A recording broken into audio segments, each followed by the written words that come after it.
The ring came off her finger on a Tuesday, in the mud, with 17 children watching. She had not planned it as a spectacle. She had not planned it at all. Precisely, the decision had assembled itself somewhere between the letter from the county board and the cold arithmetic of the morning.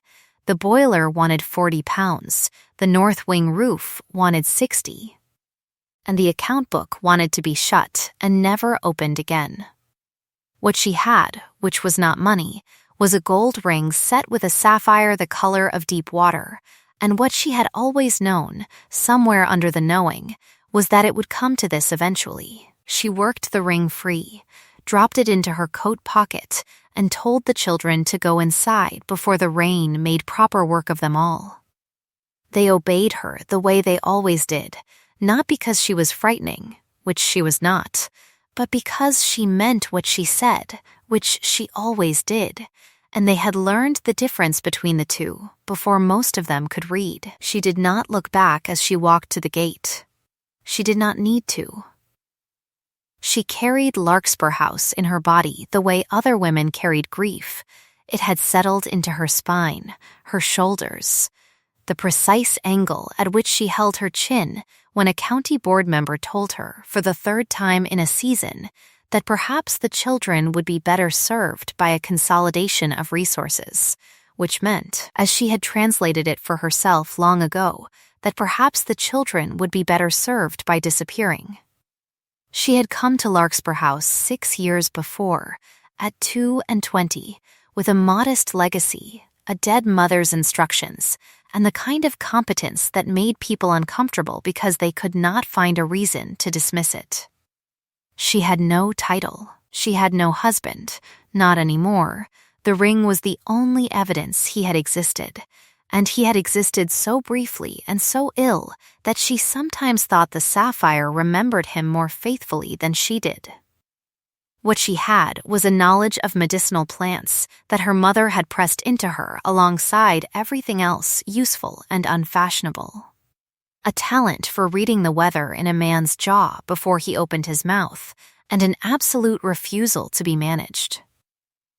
These qualities had sustained Larkspur House through 2 outbreaks of fever, one dishonest solicitor, and the ongoing administrative hostility of a county board composed entirely of men who believed that sentiment, properly applied, was a substitute for a working boiler. The auction was to be held in the market hall on Friday. She had 3 days. She did not know, walking to the gate that Tuesday with the ring in her coat pocket and the rain beginning in earnest, that a man had arrived in the village the evening before. She did not know he had taken a room at the Harrow, paid a week in advance, and asked the landlady, in a voice so quiet she had leaned forward without realizing it, whether there was anything of interest in the district. The landlady had told him about the auction, because the auction was what the village was talking about, and because the landlady had opinions about Miss Vane of Larkspur House that she would have shared with anyone who held still long enough. She did not know the man had listened to every word without interruption, thanked the landlady with a gravity that was clearly habitual rather than performed, and gone upstairs to his room, where he stood at the window for a long while, looking at nothing in particular. She did not know any of this. She would remember not knowing it. Afterward, she would remember it as one of the last mornings she had spent in the company only of what she understood. Her name was Clara Vane. She had been Clara Vane for 6 years. Before that, she had been Clara Marsh for 11 months, which was how long the marriage had lasted before Edmund Marsh rode his horse into a ditch in a fog, and that was the end of Edmund Marsh and the beginning of everything else. The ring had been his mother's. She wore it because it was the only jewelry she owned, and because it fit, and because she had never had occasion to think of it as anything other than a piece of metal until the morning the boiler inspector gave her his report in the tone of a man who has already decided how things will end. Now the ring was in her pocket, and she was walking through rain, and it would be auctioned on Friday at noon in the market hall, and she had, at the absolute outside, perhaps £200 in the account book, which was £60 short of what she needed, and shrinking. She almost walked into him at the gate. Not quite. She stopped 2 steps short, her boot finding a loose stone. And that small interruption of rhythm was the only thing that gave her a second to compose herself before she looked up at the man standing in the lane, as though he had simply grown there, like something with roots. He was very tall. He was wearing a coat that had been made by someone who knew what they were doing, but he wore it the way working men wore their good coats. Without particular attention, as though it were the least interesting thing about him. His hands, which she registered because she always registered hands, were not the hands of someone who had only ever managed things at a distance. There was a stillness about him that she did not immediately know what to do with. Most people, when confronted with her, became either deferential or mildly combative. This man stood at the gate of an orphanage in the rain and looked at her the way she looked at things she was trying to understand. "Miss Vane," he said, "not a question. You have the advantage of me." "Ashford," he said it without preamble, without the usual social machinery. "I arrived yesterday. I understand there is to be an auction on Friday." She looked at him. His jaw had not moved when she expected it to. That was interesting. "There is," she said.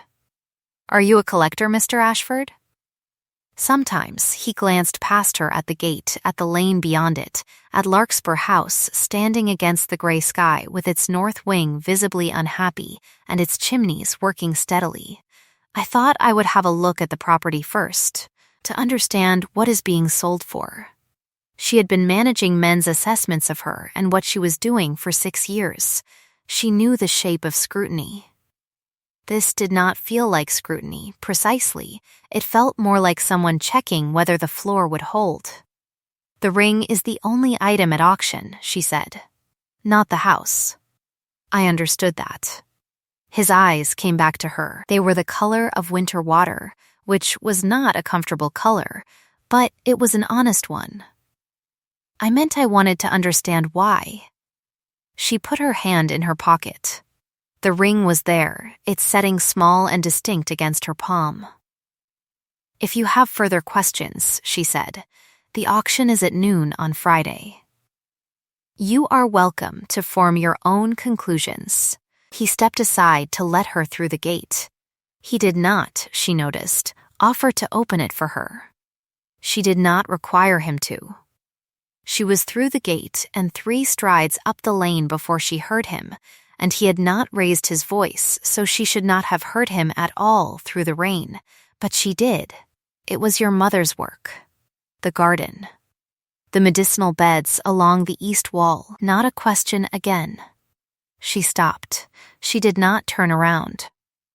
"I read about Larkspur House," he said, 3 years ago, in the Proceedings of the Rural Benevolent Society. The article mentioned her by name." A pause. "I am sorry for your loss, Miss Vane."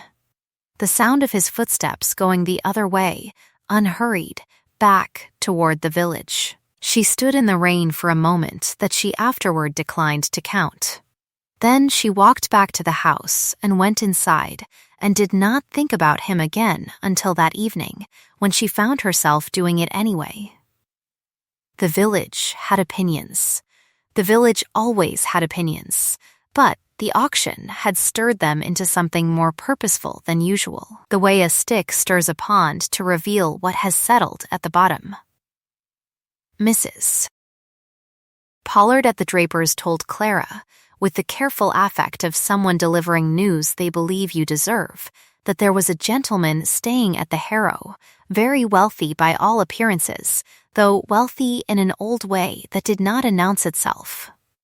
Mr. Croft at the solicitor's office mentioned, as though in passing, that a letter of inquiry had been received regarding the North Wing's structural history. The landlady at the Harrow, who was a woman of deep investment in other people's business, sent word via her niece that the gentleman had asked to see the county board's last 3 annual reports, which she had obtained for him from somewhere, in a way that the landlady declined to specify. Clara read these reports herself. They contained, among other things, the minutes of the meeting at which the consolidation proposal had been formally tabled, and the name of the man who had proposed it, and the name of the man who had seconded it, and the note that the proposal had been tabled rather than voted on because, as the minutes recorded with admirable neutrality, the superintendent of Larkspur House had attended the meeting and declined to leave. She had brought the medicinal ledger with her to that meeting. She had read from it for 45 minutes. When she finished, the board had reconvened the tabling motion without a vote, and she had walked home in the dark knowing she had bought herself perhaps 2 years. That had been 14 months ago. She went to the market hall on Wednesday morning to confirm the arrangements and found him there already. He was talking to Mr. Beale, who ran the hall and whose opinion of the auction had been loudly charitable since it was established that the proceeds went to children. He was asking Beale about the hall's history in that quiet voice, with that complete attention, and Beale was visibly finding it difficult to stop talking.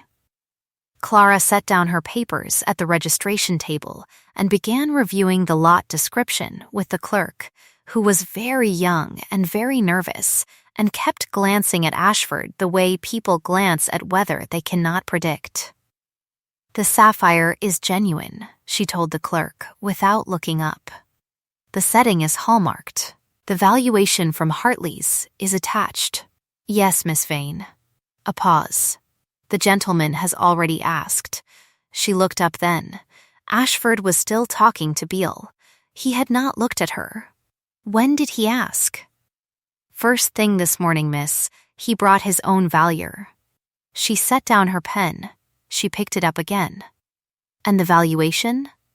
The clerk cleared his throat. "Rather higher than Hartley's, miss. He left a copy."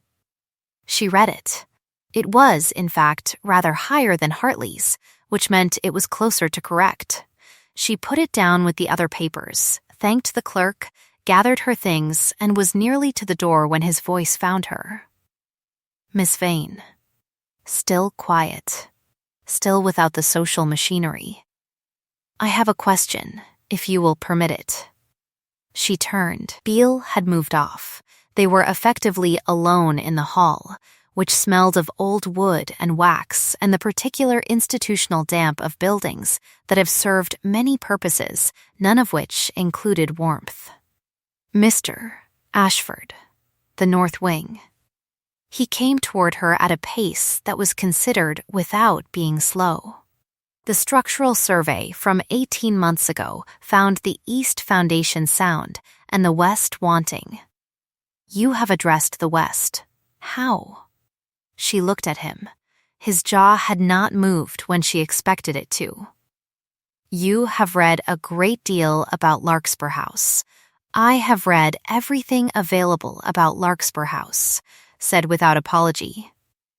"The East Foundation. There is a method," she said, using a particular combination of lime render and a local aggregate found in the riverbed that has been used on buildings in this county for 200 years. "The method is documented in a treatise my mother translated from the Latin when I was 11. We applied it ourselves.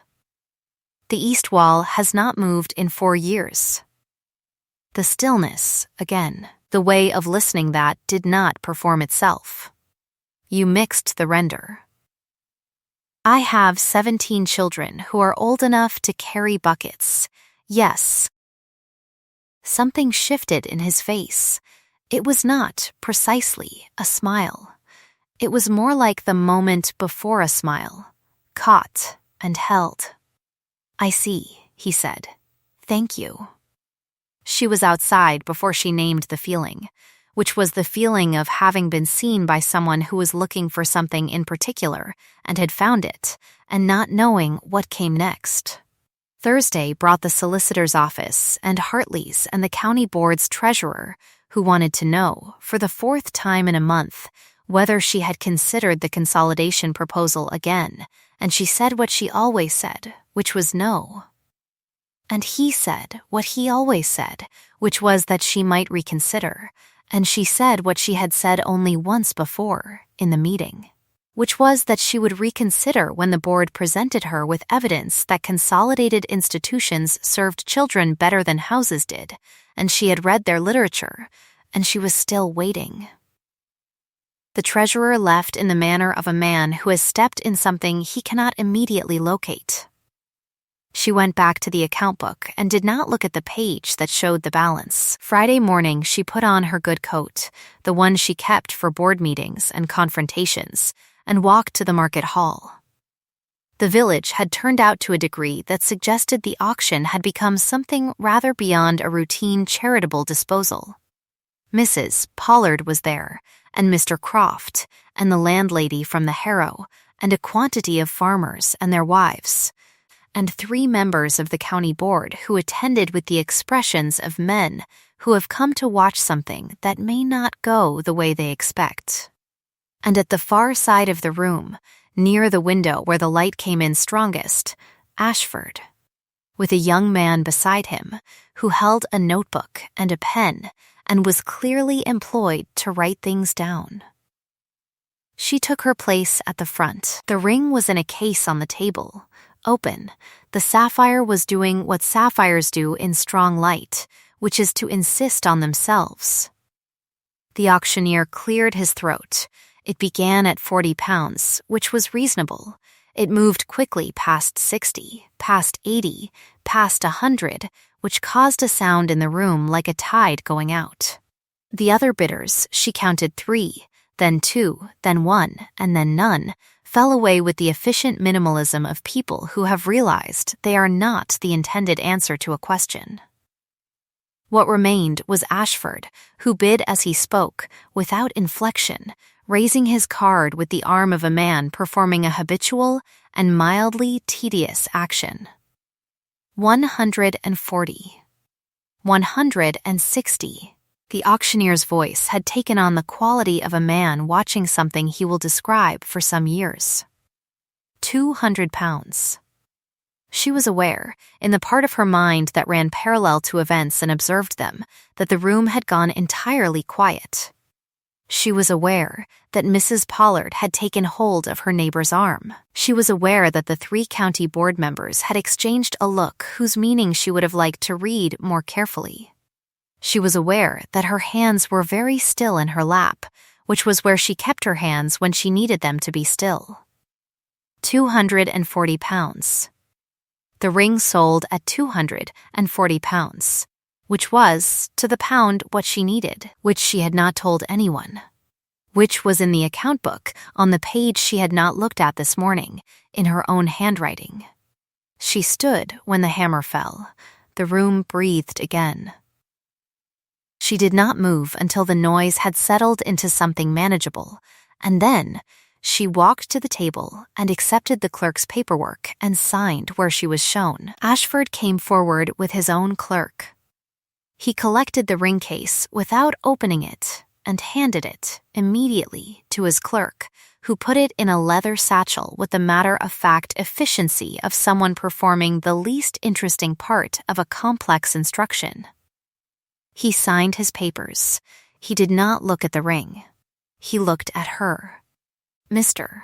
Ashford," she said, when the clerks had stepped back and there was a half-foot of space and a great deal of noise between them and everyone else in the room.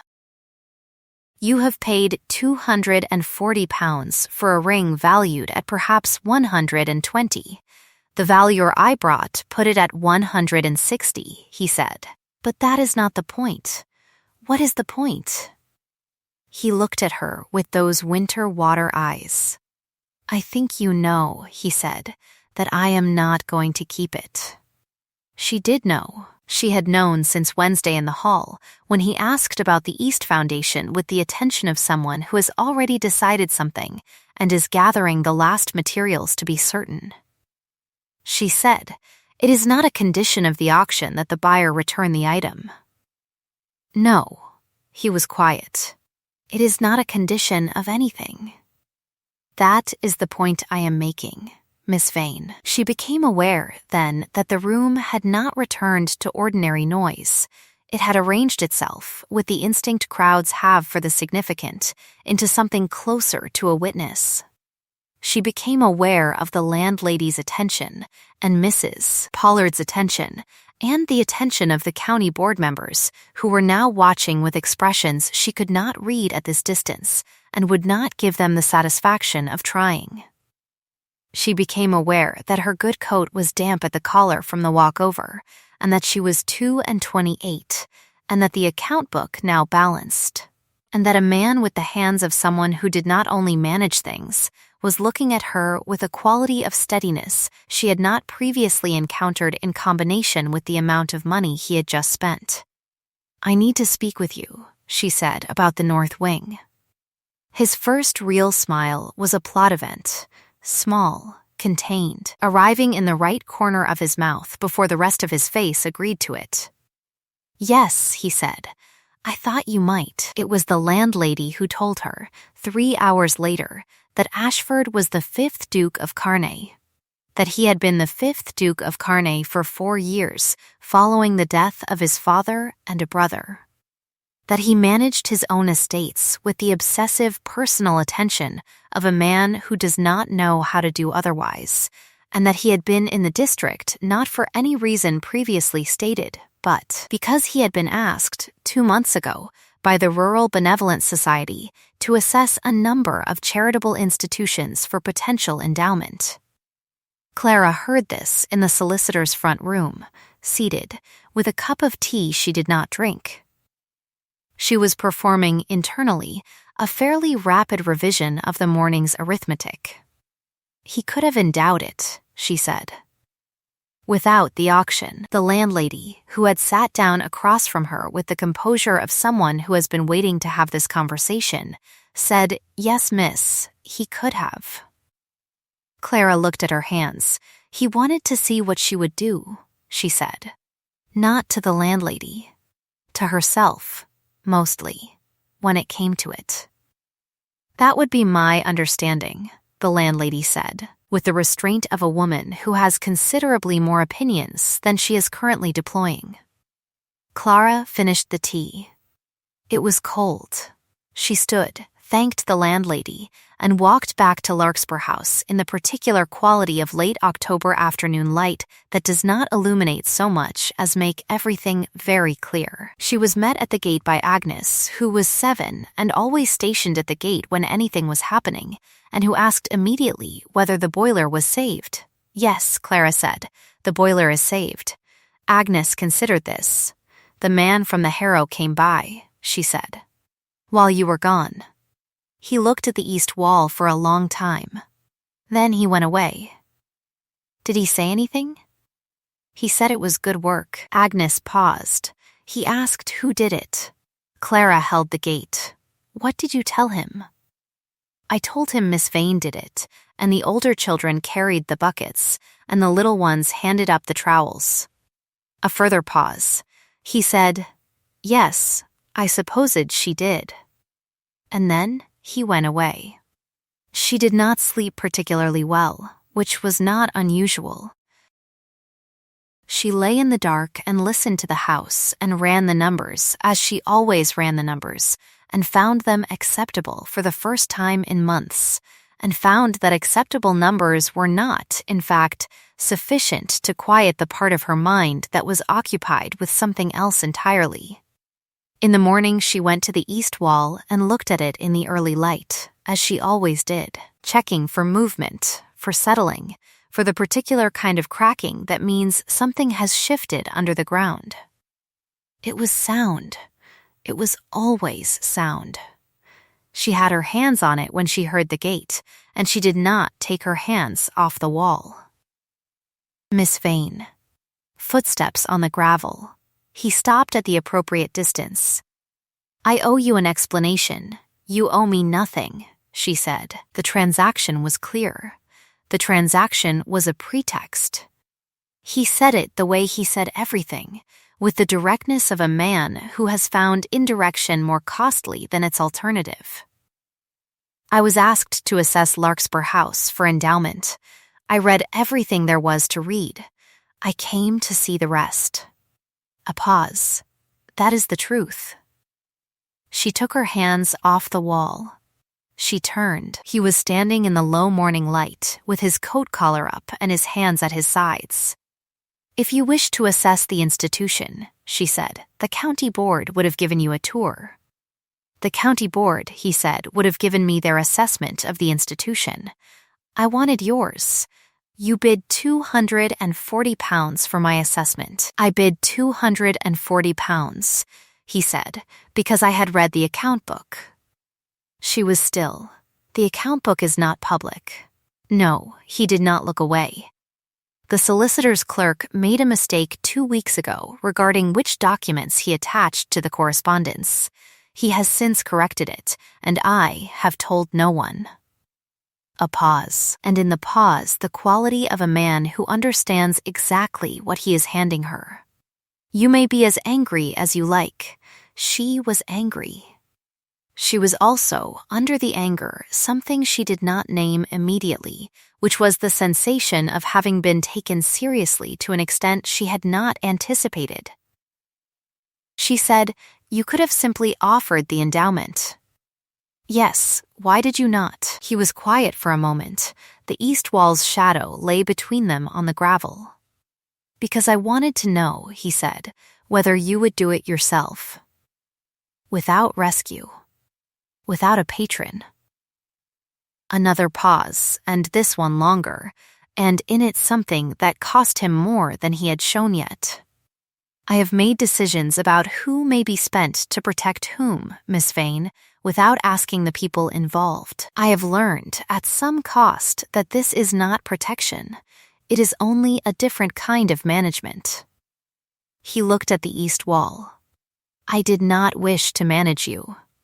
She stood in the early light with the house at her back and the wall at her side, and the account book balanced for the first time in 3 years, and she thought, she was honest with herself about this, later, that she had been prepared to dislike him thoroughly once she learned who he was, and that disliking him was turning out to be less available to her than she had planned.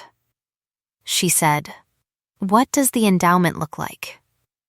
He told her. She listened.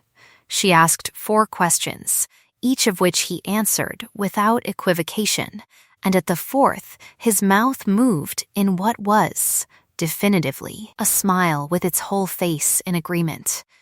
When he was finished, she said, "I will want it in writing. The governance clause especially. I would have been alarmed if you had not," he said. She looked at him. "You are not what I expected." "No," he said. "You are not what I expected either." And then, without anything further, he went back through the gate, and she went inside to begin the morning, and neither of them said anything else that day that required cataloging, because neither of them was ready, yet for what came after arithmetic. She did not, in fact, dislike him. This became clear over the following weeks with the kind of clarity that arrives not all at once, but in the accumulation of specific moments, each individually deniable and collectively undeniable. The first time he came to review the governance documents, he spent 20 minutes talking to Agnes, who had stationed herself in the corridor outside the office with the transparent pretense of tidying the window seat. The conversation, conducted in his quiet way, covered the topics of whether fish could be trained, what clouds were made of in the summer versus the winter, and whether the east wall was truly as good as Miss Vane said. He told her, gravely, that the east wall was better than Miss Vane said, which Miss Vane heard through the door and declined to comment on. He was back the following Tuesday. He brought a book about the medicinal properties of garden plants, which he left on her desk without comment, but which had been annotated in a very small and very precise hand at every page that corresponded to a plant growing in the Larkspur garden. She read the annotations. They were accurate. She returned the book with 3 corrections, very small and very precise, in her own hand. He brought it back the Tuesday after that, with responses to all 3, and 2 further questions, and a margin note on a page about willow bark that read only, "Your mother was right about the dosage. The standard reference is wrong." She put the book on the shelf beside the ledger and did not give it back. This was October. He had taken a house in the village on a quarterly letting, which was what the village discussed in lieu of, or in addition to, discussing everything else. The county board was informed. The county board's reaction was not discussed, because the county board found, rather suddenly, that the consolidation proposal was not as well supported as it had appeared, a development that coincided exactly with the Duke of Cairn attending one board meeting as an observer, in the back row, speaking to no one, taking no notes, and leaving before the refreshments. The board member who had proposed the consolidation was named Whitmore. He had proposed it 3 times in 5 years. He did not propose it a 4th time. He had a cousin, she learned, named Henry, who was 32, cheerful, and employed in the capacity of, this was Henry's own description, whatever the Duke needed done that he couldn't manage to do himself, which covered a considerable range. Henry found Agnes within 12 minutes of his first visit to Larkspur House and remained her devoted correspondent for the rest of his known life. He also found Clara within 12 minutes, assessed her with the quickness of someone who has learned to take accurate measures of the people who matter to his cousin, and said, "He's better than he looks, you know. And he looks quite serious, so that's saying something." She told Henry she would form her own opinion. Henry said, "Yes, he said you would." She looked at him. Did he? "Quite often," Henry said, happily, and went to find Agnes. There was a woman in the village named Mrs. Arden. She came to Clara in November, on a Wednesday afternoon, and said that she had something to tell her, and that she would tell her now rather than later, because later, in her experience, things tended to arrange themselves in ways that could not be unarranged. Clara sat down and asked her to proceed. Mrs. Arden told her about the letter. It had been written in September, before the auction, before any of it. It had been written by Whitmore, the board member, to a trustee of the Rural Benevolent Society named Galston, and it had said Mrs. Arden had the letter produced from her bag, which Clara read without changing her expression, that the Larkspur House superintendent had been known to mismanage funds, that the irregularities were documented, that a discreet inquiry was warranted before any endowment was considered. The documentation referred to was not attached because there was no documentation, which Mrs. Arden knew because her husband had been the previous auditor, and the accounts of Larkspur House had never in 6 years contained an irregularity of any kind. Whitmore wanted the endowment blocked, Mrs. Arden said. He wanted the board's consolidation proposal to go through. He wanted the children moved to the county house at Feltham. She paused. And he wanted you gone, Miss Vane, which I think you knew. Clara set the letter down. Why are you bringing this to me? Because it also went to the Duke. Mrs. Arden looked at her hands. In October. He received a copy before the auction. The silence in the office had a particular quality. Outside, in the corridor, 2 children were arguing about something trivial in the way children argue, with enormous conviction and 0 stakes. He bid £240, Clara said slowly, on a ring he had already been told I might have bought with stolen money. Yes, miss, she sat with this. The account book was on the desk. The annotations in the plant book were visible from where she sat, small and precise. He did not mention it, she said. No, miss, she stood. She went to the window. The east wall was visible from the window in the afternoon light, with the shadow of the eaves running along it at an angle that changed with the season. She had watched it change for 6 years. She said, "Is Galston in the county?" Mrs. Arden said he was. She said, "Is the original letter provably in Whitmore's hand?" Mrs. Arden said it was. She said, "Leave it with me." When Mrs. Arden had gone, she sat for a long time with the letter on the desk. The anger was there, and it was clean anger. The kind with edges, the kind that knew exactly what it was angry at. She was angry at Whitmore, whose name she had known for 5 years, and whose obstruction she had named correctly, and whose motive she had understood, without the evidence that now lay in front of her. She was angry with the particular controlled precision of someone who is not going to do anything with the anger that she has not thought through completely. And underneath the anger, something else, which she was not going to name yet, because the person she most needed to speak to had not told her something, and she would find out why before she decided what to call the thing underneath. She wrote him a note. It said, "I should like to call on you tomorrow morning, if you are at the house." Vain. She sent it with Agnes, who she trusted absolutely with small missions and had long since stopped trying to keep informed of only what was necessary. Agnes returned in 45 minutes with a reply that said 8 o'clock, if that suits. It was signed only with an A. She was at the house at 8. He opened the door himself, which meant the household was not yet fully stirring, which meant she had not, technically, called at a polite hour, which she had done deliberately. He was in his working coat. His hair was not yet entirely arranged.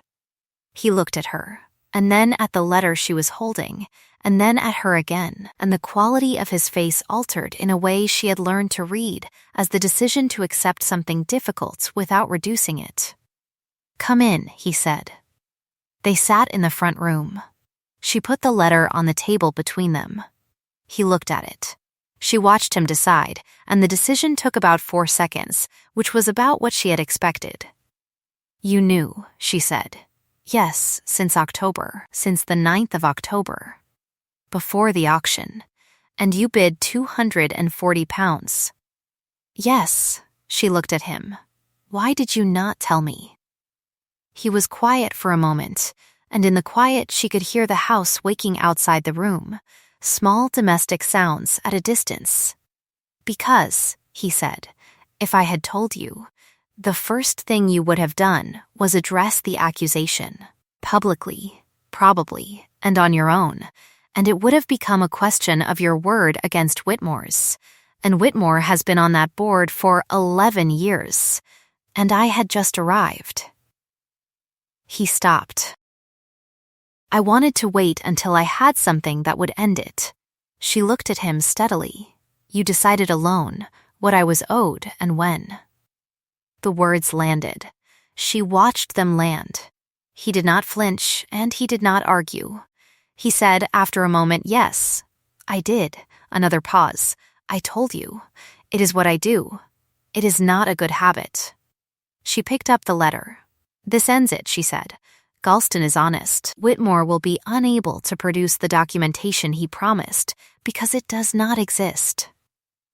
If this letter goes to the board in open session, the consolidation proposal dies permanently. Whitmore loses his seat, and Larkspur House is left in peace." She put the letter down. "I need you to be a witness." He looked at her. "At the board meeting. The January session is in 3 weeks. I will write to Galston today. I will need you present." She held his gaze, not to intervene, not to manage it, to stand in the room while I read the letter aloud. Something in him, some set of long-held lines, shifted very slightly. "Yes," he said. "Of course." She stood. She picked up the letter. She was at the door of the front room when he said, quietly, behind her, "Clara." She stopped. It was the first time. She held very still. "I am sorry," he said. for the decision, not for the intention, only for the decision. She did not turn around. Her hand was on the doorframe. "I know," she said. "That is the difficulty." And she went out into the cold morning, and the east wall would hold, and she had 3 weeks. The weeks were full. Galston came to the village and met with her privately, and read the letter, and read it again, and sat with the expression of a man rearranging what he thought he knew. She gave him the 6 years of audited accounts, every one of them. He read the most recent without comment and set it down, and said, in the manner of a man who has just made a decision, "I should like to speak with Whitmore before the session." She said he was welcome to. She said she thought that Whitmore would find the conversation clarifying. Galston looked at her over the papers and said, "He told me the accounts were irregular." She said, "I know what he told you."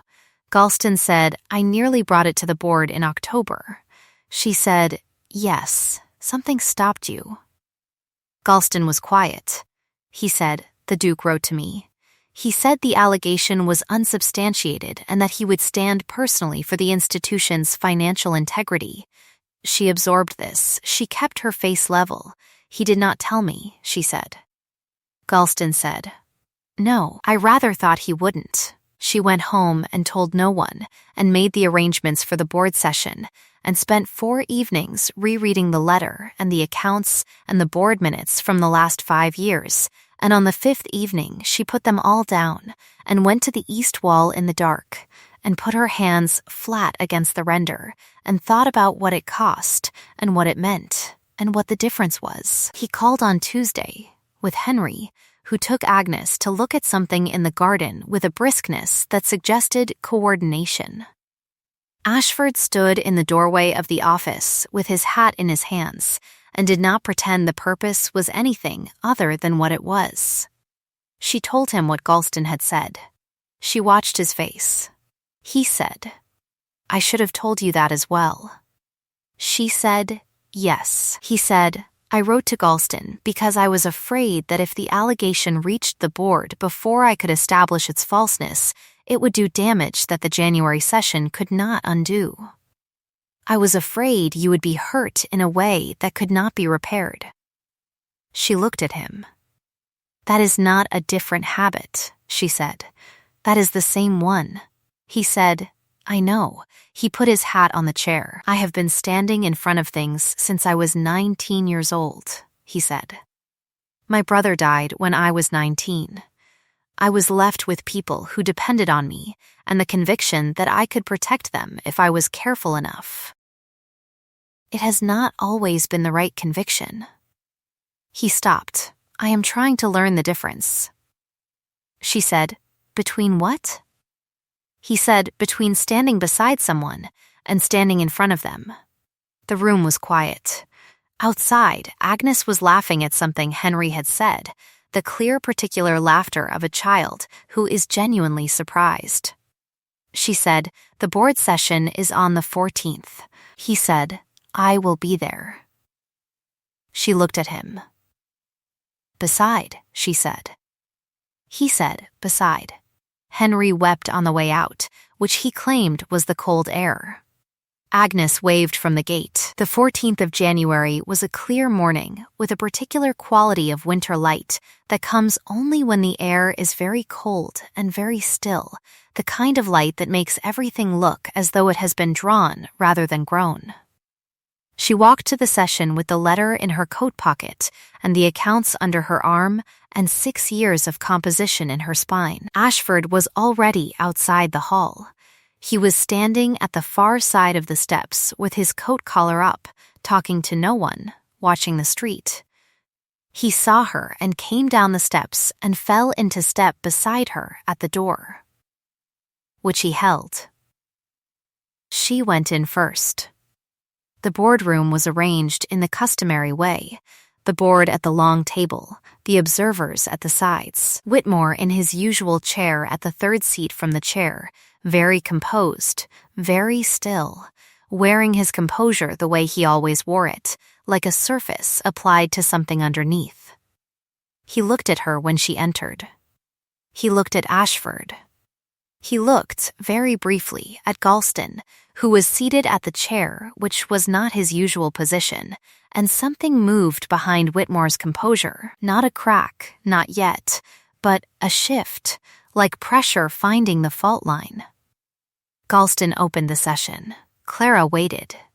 There was administrative business, which she did not attend to, because she was watching Whitmore, and Whitmore was very still in the way of someone who has heard something he was not prepared to hear, and is computing the implications. When the administrative business was concluded, Galston said, "I should like to hear from Miss Vane of Larkspur House on the matter of the institution's accounts and correspondence before we move to new business." She stood. She put the accounts on the table. She said, "I will first read a letter." She read it. Every word. Whitmore's handwriting, Whitmore's date, Whitmore's specific and documented claim of irregularity. She read it in the same voice she used for the board minutes, the same voice she used for the medicinal ledger, the voice that had held composed through fever outbreaks and dishonest solicitors and 5 years of a man in the third seat at the long table proposing, with quiet persistence, that the children would be better elsewhere. When she finished, she put the letter on the table. The room was very quiet. Galston said, "Mr. Whitmore, are you the author of this letter?" Whitmore said, "The letter has been taken out of context." Galston said, "The letter cites documented irregularities in the accounts of Larkspur House. I have the accounts before me. I have reviewed them myself. Miss Vane, would you direct the board to the relevant pages of the most recent audit?" She directed the board. She did it precisely, page by page. She had done this before, in this room, for 45 minutes, 14 months ago, and she would do it for as long as was necessary. It took 11 minutes. When she was done, the room was still quiet, in a different quality of quiet. Galston said, "Mr. Whitmore, I will ask you directly. Is there documentation of the irregularities you described?" Whitmore was very still. He said, "The documentation is. The documentation requires further gathering." Galston said, "You wrote this letter in September. The session is in January. Further gathering." Whitmore said, There are matters that are not fully resolved in the accounts." Galston said, "Miss Vane, in the 23 months covered by your most recent audit, are there any unresolved items in the accounts?" She said, "No." Galston said, "Mr. Whitmore, do you have any documentation of any kind to support the allegation in this letter?" The silence this time was different in kind from the other silences. She had seen men in silences like this before. She knew what came next. Whitmore's hands were on the table. His left hand, she had noticed over 5 years, had a habit of gathering, pulling papers toward him, stacking them, aligning them when he was under pressure. The hand was still. That was the tell. Not the movement, but its absence. "No," he said, "I do not." His voice was perfectly level. His voice was always perfectly level. The thing that had changed was everything underneath it, which she could read now as clearly as the accounts on the table. And what she read was not strategy and not malice in this moment, but something older and smaller than either.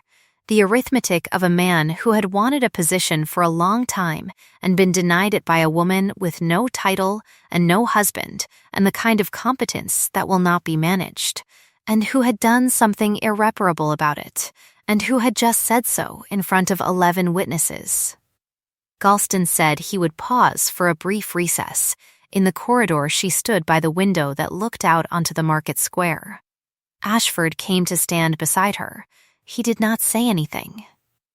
Outside, 2 boys were chasing a dog that had something it should not have.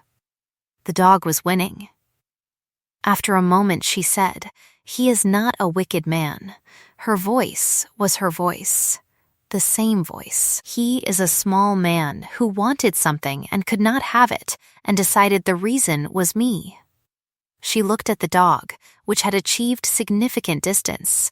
I have always known that. It does not make it better. Ashford was quiet for a moment. What do you want to happen to him? She thought about it honestly. He should resign from the board, she said. I will not call for an inquiry. I will not put the letter before a magistrate. He will be known by everyone in that room for what he has done, and that is enough. More than enough. She paused. The children of Larkspur House do not need his disgrace. They need him to be gone. He looked at her. Not the looking that assessed. The other kind. You will offer him that. I will offer him that. He may not take it. Then I will be patient, she said, and offer it again. And she went back into the boardroom when the recess ended, and she offered it, standing, in plain terms, and Whitmore looked at the table for a long time, and she waited, and in the end he said yes. He resigned his seat at the close of the session. He did not speak to her. She did not require him to. She watched him put on his hat and his coat and go out the door with the careful movements of a man reconstructing himself as he walks, and she was careful and honest about this, she felt sorry for him. Not entirely, not in a way that erased anything. But she felt sorry for him, the way you feel sorry for the arithmetic of a long mistake, and she let the feeling settle and did not disturb it. Outside on the steps, Henry was waiting, pink-cheeked in the cold, and he said, "Well done," with the simplicity of someone whose feelings go directly from the inside to the outside, without intermediate complications. Agnes was not there, because Agnes was at school, as she should be. Galston shook her hand and told her the endowment documentation would be settled by the end of the month. 2 members of the board who had, historically, voted for the consolidation proposal came and spoke to her, briefly, with the particular careful manner of people who are making a first step and know it. She thanked them. She meant it. Ashford came down the steps and stood beside her in the clear, cold light, and she said, "I want to show you something." He said, "Now?" She said, "Yes." She walked him around the side of the market hall to the south-facing wall, where the previous superintendent had planted a rosemary hedge that no one had taken out, old and woody and sprawling. She broke off a small branch and held it.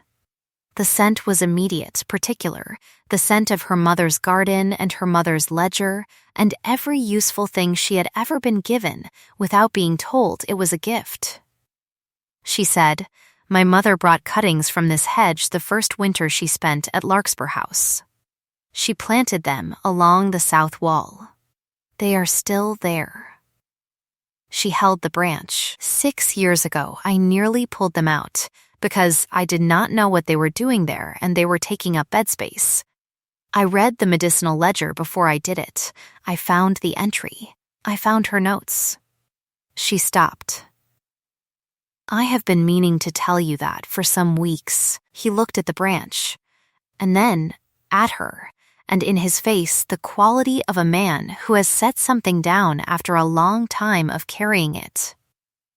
"Why now?" he said. "Because," she said, "the accounts are settled." He was still for a moment. A bird in the rosemary, not visible, sang 3 notes and then reconsidered. The light on the stones of the market square was the particular winter light that does not flatter or obscure, only illuminates. He said, "I want to tell you something, if I may." She said, "Go on." He said, "I came to this county in October with a list of 7 institutions to assess. I had assessed 4, and I intended to assess the remaining 3 and be back in Cornwall before the month ended." He paused. "I have taken a house on a quarterly letting, which is the end of December." Another pause, and in it the quality of a man who does not often account for himself and is choosing to do it now, carefully and fully. I have written to the society to say that my work in the district is ongoing, and I am not yet in a position to deliver the final report. She said. Are you not? He said, there are remaining questions. She said, about the institution? He said, about you, Miss Vane. She held the rosemary. The bird in the hedge was silent. She said, ask them. He said, I think, given the questions, that it might be more efficient to remain in the district and ask them in person, over a reasonable period, rather than correspond.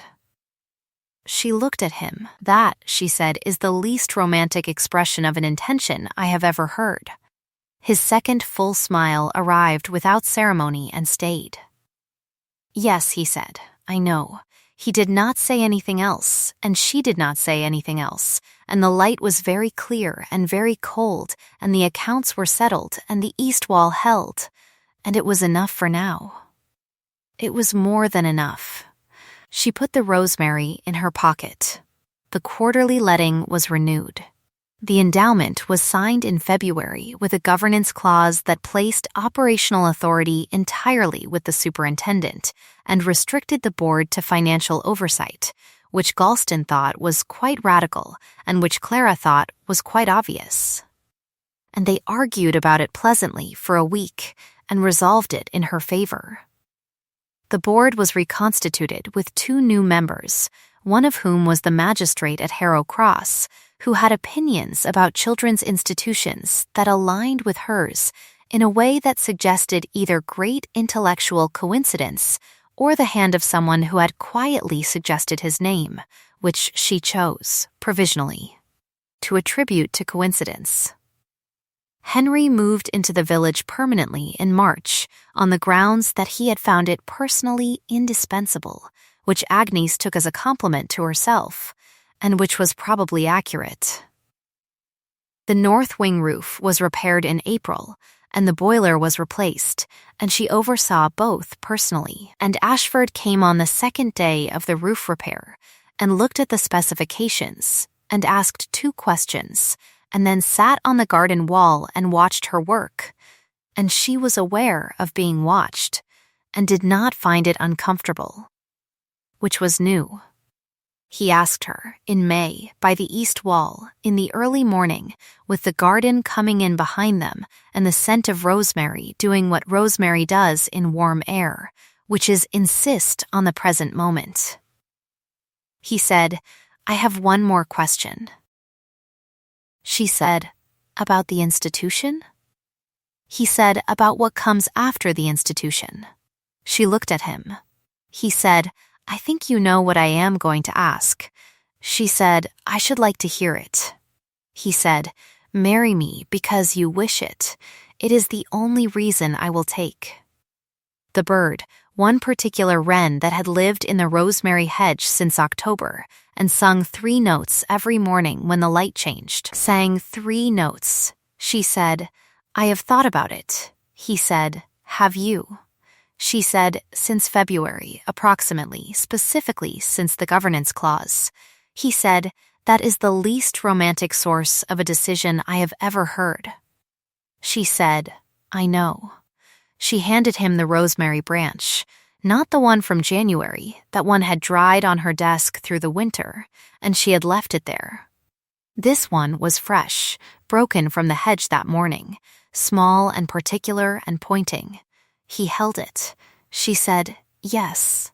He said nothing. The wren sang its 3 notes a second time, which was unusual, and the light moved on the east wall the way it always moved, from left to right as the morning came on, and it was May, and the accounts were settled, and she had meant what she said. The wedding was in June, in the village church, on a Tuesday morning, which surprised no one who knew her. Agnes was present and wore a new dress and wept extensively, which she refused to admit. Henry wept openly and with great pride in his own transparency. Mrs. Arden brought rosemary from her garden and put it with the flowers, which Clara noticed and was grateful for. Galston attended and brought a gift that was, characteristically, also a document, a formal letter from the Rural Benevolent Society naming Larkspur House as a model institution, which she read in the vestry with the particular feeling of something that has been true for a long time being said out loud for the first time. Whitmore was not there. He had retired to a relation's property in the north and was, by all accounts, managing a modest farm, which was honest work, and she wished him well in it, and meant that too, though it had taken until April to mean it fully. The redeemable rival, the one board member who had voted against the consolidation proposal in its 5th year rather than its first, which was not exactly early, but was earlier than the others, she gave a letter of thanks and a good reference, which he received with the gravity of a man who understands what he is being offered and why. The celebration was modest and finished by mid-afternoon, and the children of Larkspur House presented them with a certificate, handwritten by Agnes and countersigned by all 17. Attesting to the east wall's soundness and Miss Vane's correctness about the render, which they had looked up in the ledger themselves. It was the finest gift of the morning. Henry kept a copy. They were at Larkspur House for the summer because the governance clause required a superintendent, and the superintendent had not yet hired her replacement and was not, in fact, particularly in a hurry to do so. In September, with the garden turning and the light doing the autumn thing with the east wall, she looked at the accounts and found them orderly, and she thought of a morning more than a year before when they had been 40 pounds short, and a strange man had stood at the gate and asked the right question. She wrote it down in the ledger, in the margin, in her small, precise hand. The way out is through the middle, in the light, with witnesses. It was what she had told Galston in January, and what she had always known, and what her mother had known before her, and what the east wall demonstrated every morning without ceremony. The following April, a Tuesday, early, she was in the garden with the medicinal beds, checking for frost damage, which there was not, because the season had been mild when she heard the gate. She had heard the gate in April, at dawn, before, and she did not look up. The footsteps on the gravel came and stopped beside her. She said, without turning, "The rosemary is very good this year." He said, behind her, "Yes, it survived everything." She said, "As it tends to." She stood. He was holding a cup of tea, which she took from him, and the garden was coming in around them with the particular authority of something that knows what it is doing, and the east wall held, and the wren sang 3 notes in the rosemary, and the accounts of Larkspur House were settled, and would be settled, and had always in the end been settled. It only required, as it always had, the middle of things, and the light, and someone willing to stand there and say so plainly. If this story warmed you, the ring in the pocket, the east wall that held, the man who learned to stand beside rather than in front, then you already know what I mean when I say that some of the most quietly extraordinary things are proved not by argument, but by witness, by the accumulated weight of small, honest acts, patient as lime render worked into old stone. There is always a chair by the fire here at Larkspur Hearth, and the kettle is always on, and we would very much like to know, which moment made you know? The bid at 240 pounds, or the rosemary branch, or the governance clause?